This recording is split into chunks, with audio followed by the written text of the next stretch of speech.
Hello everyone, myself Dr. Maya Agarwal, Assistant Professor SPC government college Ajmer. Students, आज हम आपका BCom part second का second paper entrepreneurship के बारे में डिस्कस करने जा रहे हैं। आज हमारा टॉपिक है क्लासिफिकेशन ऑफ एंटरप्रेन्योरशिप। तो बच्चों, एंटरप्रेन्योरशिप को हम क्लासिफिकेशन करें तो डिफरेंट हमारे पास जो इसके क्राइटेरिया उन बेसिस के आधार पर हमने एंटरप्रेन्योरशिप को बांटा है। तो एट फर्स्ट सबसे पहले हम लेंगे classification on the basis of business activity. तो सबसे पहले हम देख रहे हैं व्यवसाय क्रिया के आधार पर उद्यमिता का वर्गीकरण या व्यवसाय करने की जो जो हमारी प्रक्रिया उसके आधार पर उद्यमिता कितने प्रकार की हो सकती है। तो फर्स्ट बिंदु है हमारा industrial entrepreneurship, second is trading entrepreneurship, third is service entrepreneurship, fourth is agricultural entrepreneurship and five is composite entrepreneurship. तो ये 5 टाइप्स है जो इसका क्लासिफिकेशन हमने बिजनेस एक्टिविटी के आधार पर हम कर सकते हैं। तो अब समझते हैं हम औद्योगिक उद्यमिता मीन्स इंडस्ट्रियल एंटरप्रेन्योरशिप का क्या आशय होता है।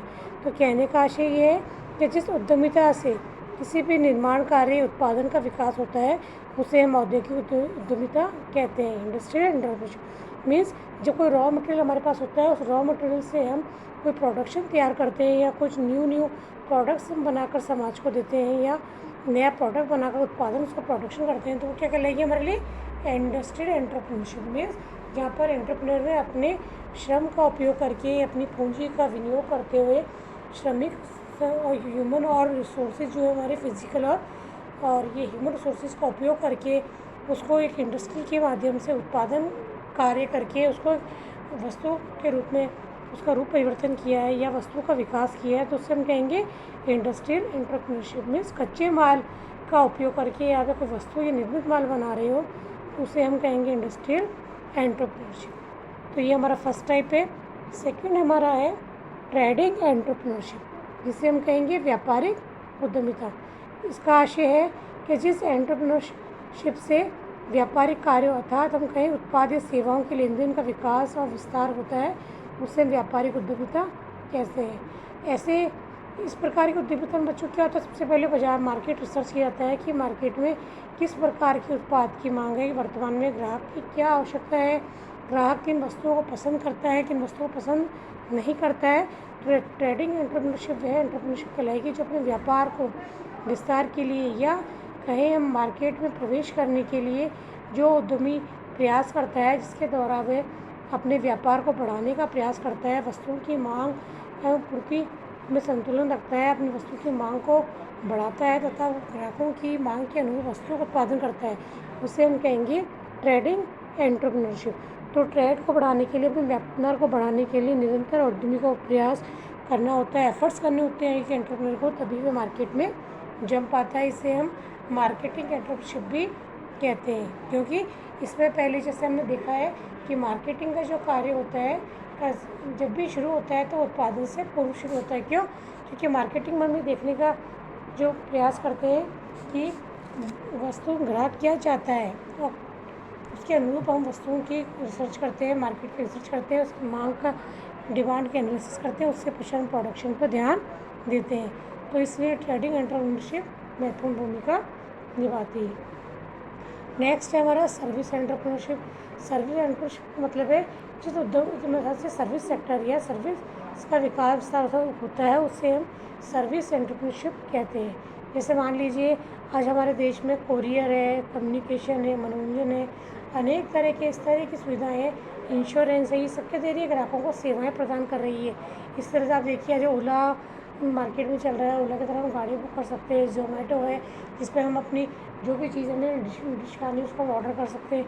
तो इस तरह से सब जो चीज़ें हैं सर्विस एंटरप्रेन्योर के साधन है, सर्विस के रूप में ये कार्य कर रहे हैं जो अपनी सेवाएं हमें प्रदान कर रहे हैं। नेक्स्ट है हमारा एग्रीकल्चर एंटरप्रेन्योरशिप। एग्रीकल्चर एंटरप्रेन्योरशिप के द्वारा देश में कृषि उद्योग का विकास होता है। ऐसे उद्यमिता से क्या होता है बच्चों, कृषि कार्य को बल मिलता है और कृषि के जो उत्पाद है उसको न्यूनतम लागत पर ही संभव नहीं हो पाता। तो ऐसी स्थिति में नए नए कृषि उत्पादों के उत्पादन को भी संभव बनाया जाता है। तो कृषि उद्यमिता में कृषक क्या करता है, किसान क्या करते हैं, कृषि में अपने यंत्रों का उपयोग करते हैं, रासायनिक खादों का उपयोग करते हैं और इस तरह से उनका उपयोग करते हैं कि उन्हें अच्छी फसल पैदावार हो सके, उनकी उत्पादकता बढ़ाई जा सके। तो इस प्रकार कृषि उद्यमिता के माध्यम से तेज एग्रीकल्चर जो होता है फील्ड का डेवलपमेंट विकास होता है। आज हम कृषि उत्पादन को देखें तो फल उद्योग, डेयरी, है ना, रेशम के कीट उद्योग, मछली पालन, मधुमक्खी पालन, इन सब में कृषि उद्यमिता का काफ़ी हद तक उपयोग किया जाता है। और अंतिम में हमारा कंपोजिट एंटरप्रेन्योरशिप में मिश्रित उद्यमिता, यानी जिस उद्यमिता का क्षेत्र उत्पादन से लेकर विपणन तक सभी कार्यों में जिस उद्यमिता का उपयोग होता है उसे मिश्रित उद्यमिता कहते हैं। तो ये तो हो गया हमारा बेटा बच्चों types classification on the basis of business activity. Next हम देख रहे हैं classification on the basis of ownership, में स्वामित्व के आधार पर वर्गीकरण उद्यमिता कितने प्रकार की होती है। सबसे पहले हम देखते हैं निजी उद्यमिता यानी प्राइवेट एंटरप्रेन्योरशिप। जब उद्यमिता को निजी क्षेत्र का कोई व्यक्ति या कोई समूह अपनाता है तो उसे हम प्राइवेट एंटरप्रेन्योरशिप कहते हैं। ऐसे उद्यमिता का उद्देश्य अपने समूह के हितों को संवर्धन करना होता है तथा लाभ की भावना से कार्य करना होता है। सेकंड है हमारा पब्लिक एंटरप्रेन्योरशिप।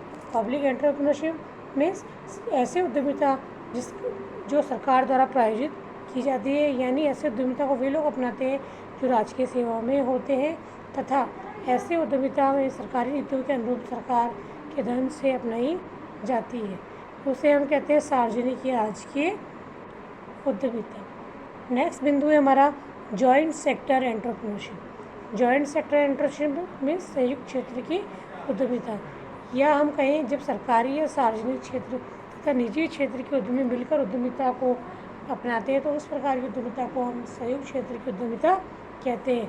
ऐसे उद्यमिता में निजी क्षेत्र के देशी तथा विदेशी दोनों ही साझी के लोग मिलकर कार्य करते हैं और नए नए सृजनात्मक कार्यों को अपने हाथ में लेते हैं, उसे हम कहते हैं जॉइंट सेक्टर एंटरप्रेन्योरशिप।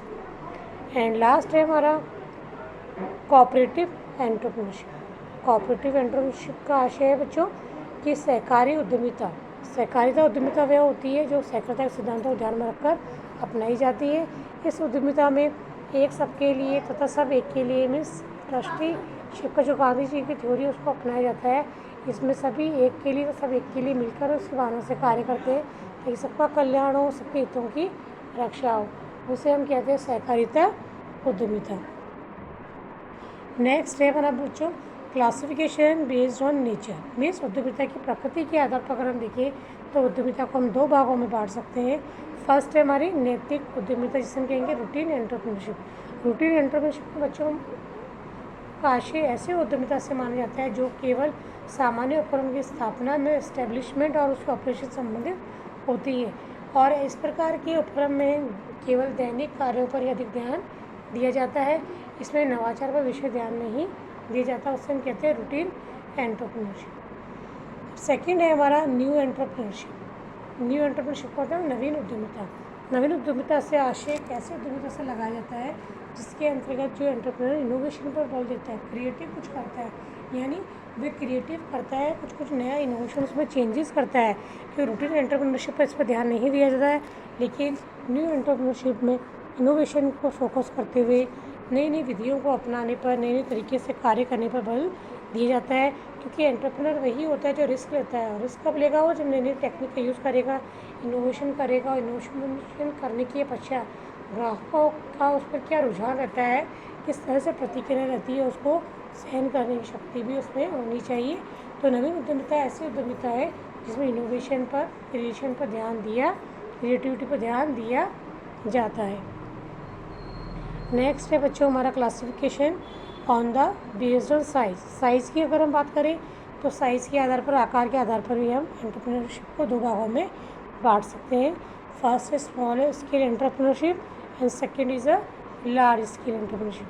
तो बच्चों जो उद्यमिता छोटे स्तर पर अपनाई जाती है उसे हम स्मॉल स्केल एंटरप्रेन्योरशिप कहते हैं, और छोटे स्तर पर जो एंटरप्रेन्योरशिप होती है उसमें इन्वेस्टमेंट भी कम होता है, कैपिटल कम लगी होती है, तो ऐसी उद्यमिता जोखिम भी कम होती है। आज हम भारत देश में देखें तो लघु उद्योग, कुटीर उद्योग, इन सब में बहुत कम स्तर पर पूंजी होती है, इसमें लोगों को रोजगार मिलता है, तो ये एक तरह से लघु स्तरीय उद्यमिता मानी जाएगी। सेकंड बिंदु है हमारा large scale entrepreneurship. Large scale entrepreneurship से आशय बच्चों इस तरह की एंटरप्रेन्योरशिप उद्यमिता से होता है जिसमें कि बड़े पैमाने पर उत्पादन होता है, इसमें भारी पूंजी निवेश होता है तथा बड़ी बड़ी मशीनों यंत्रों का उपयोग किया जाता है। इस कारण इसमें जोखिम भी अधिक होती है। ऐसे उद्यमिता को जो बनाता है बृहद स्तर उद्यमिता, उसको जोखिम भी अधिक वहन करनी होती है। तो ये हो गया हमारा classification on the size. Next है हमारा classification based on geographic concentration. Means अगर हम बात करें भौगोलिक संकेतन के आधार पर उद्यमिता को कितने भागों में बांटा जाता है, तो इसके लिए हम देख सकते हैं कि भौगोलिक आधार पर उद्यमिता को हमने 2 भागों में बांटा है। नंबर 1 है classical based on geographic concentration. तो इसमें सबसे पहले हम देखेंगे केंद्रीकृत उद्यमिता, जिससे हम कहेंगे सेंट्रलाइज्ड एंटरप्रेन्योरशिप। यानी जब उद्यमिता किसी भी एक विशेष भौगोलिक क्षेत्र या प्रदेश की और ही अधिक आकर्षित होने की प्रवृत्ति पाई जाती है तो उसे हम केंद्रीकृत उद्यमिता कहते हैं। कहने का आशय ये है कि जब कोई भौगोलिक स्थिति या कोई जोग्राफी एरिया इस तरह का है जहाँ पर अधिक एंटरप्रेन्योरशिप हो रही है, जहाँ पर अधिक उद्योग धंधे हो रहे हैं, तो यही वहीं पर इंडस्ट्रीज अगर अधिक लगाई जाती है तो हमारे देश में इससे क्या होगा, सेंट्रलाइज एंटरप्रेन्योरशिप के कारण देश में क्षेत्रीय संतुलन बढ़ जाएगा। यानी कहीं तो उद्योग धंधे बहुत अधिक मात्रा में विकसित हो जाएंगे, स्थापित हो जाएंगे, और कहीं बिल्कुल ही नहीं होंगे। तो सेंट्रलाइज एंटरप्रेन्योरशिप मानती हूँ कि काफ़ी हद तक उद्योगों के लिए सही नहीं मानी जाएगी। दूसरी तरफ अगर हम देखें तो सेकंड बिंदु है हमारा डिसेंट्रलाइज एंटरप्रेन्योरशिप। तो डिसेंट्रलाइज एंटरप्रेन्योरशिप में बच्चों क्या होता है, डिसेंट्रलाइज में एंटरप्रेन्योरशिप में जब उद्यमिता में देश या प्रदेश के सभी भौगोलिक क्षेत्रों की ओर यानी समान रूप से भौगोलिक जो कि हमारा क्षेत्र है उसके हर क्षेत्र में उद्योग धंधे लगाने का, उद्यमिता का कार्य करने का प्रयास किया जाता है। तो ऐसी केंद्रित उद्यमिता कहलाती है। यानी इस प्रकार की उद्यमिता में सभी प्रदेश में लगभग समान स्तर पर उद्योग धंधे स्थापित किए जाते हैं, आधारभूत सुविधाओं का विकास किया जाता है। इससे देश में आर्थिक संतुलन और विकास को महत्व मिलता है। यानी देश का समानांतर रूप से आर्थिक संतुलित विकास होता है। ऐसा नहीं होता है कि कहीं तो बहुत अधिक उद्योग धंधे स्थापित हो गए, कहीं बिल्कुल भी ना हो। यानी इस प्रकार की उद्यमिता में सभी को रोजगार के समान अवसर प्राप्त होते हैं। रोजगार में जो विषमता स्थिति है वो कम होती है। पूरा प्रदेश का संतुलित आर्थिक विकास होता है, जिससे हमारे देश का आर्थिक विकास को बल मिलता है। नेक्स्ट हमारा classification based on location of entrepreneurship. Means अब हम क्लासिफिकेशन जब बात करें तो उसकी लोकेशन के आधार पर भी हम एंटरप्रेन्योरशिप को बांट सकते हैं। इसमें हम देखते हैं रूरल एंटरप्रेन्योरशिप एंड सेकंड है हमारा अर्बन एंटरप्रेन्योरशिप। रूरल एंटरप्रेन्योरशिप का मतलब होता है ग्रामीण उद्यमिता। यानी जब ग्रामीण क्षेत्रों में उद्यमिता जो अपनाई जाती है उसे हम ग्रामीण उद्यमिता कहते हैं। यानी दूसरे शब्दों में हम कहें जब ग्रामीण क्षेत्रों में उद्योग धंधे स्थापित किए जाते हैं, नए उद्योगों की स्थापना की जाती है तो उसे हम रूरल एंटरप्रेन्योरशिप कहते हैं। आज हम देखते हैं कि गाँवों में अगर उद्योग धंधे स्थापित नहीं होंगे तो ग्रामीण पलायन करेंगे। पलायन करने के कारण क्या हो, गाँव खाली हो जाएंगे, गाँव में उद्योग धंधे नहीं होंगे तो उनको अपने परिवार से दूर जाना होगा।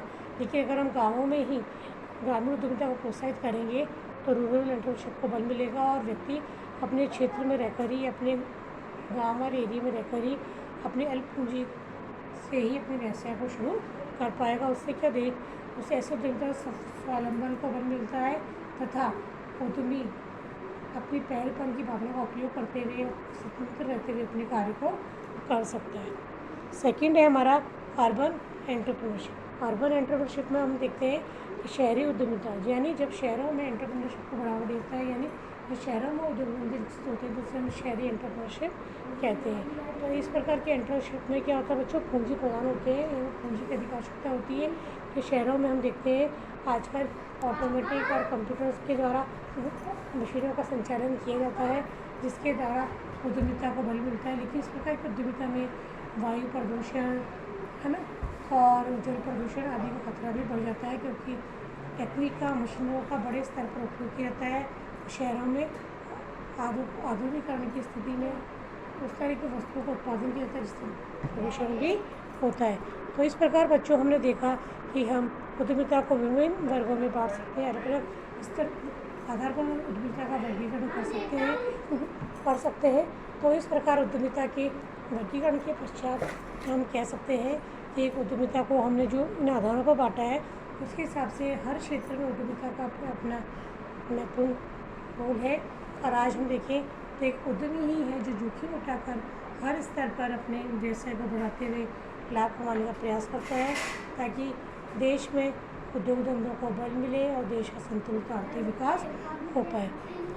आज के लिए बच्चों मैं इतना ही कहना चाहूँगी। और आप जो वीडियो ये मैंने आपसे शेयर किया है, इसके साथ मैं आपसे कहूँगी कि आप इसके रिलेटेड जो भी टॉपिक है इसको वाइडली आप बुक्स से पढ़ें। बुक्स में आपको उसको बहुत डिटेल में दिया हुआ है, आप उसको पढ़ें, समझें और अपनी स्टडी को जान लें। थैंक यू बच्चों।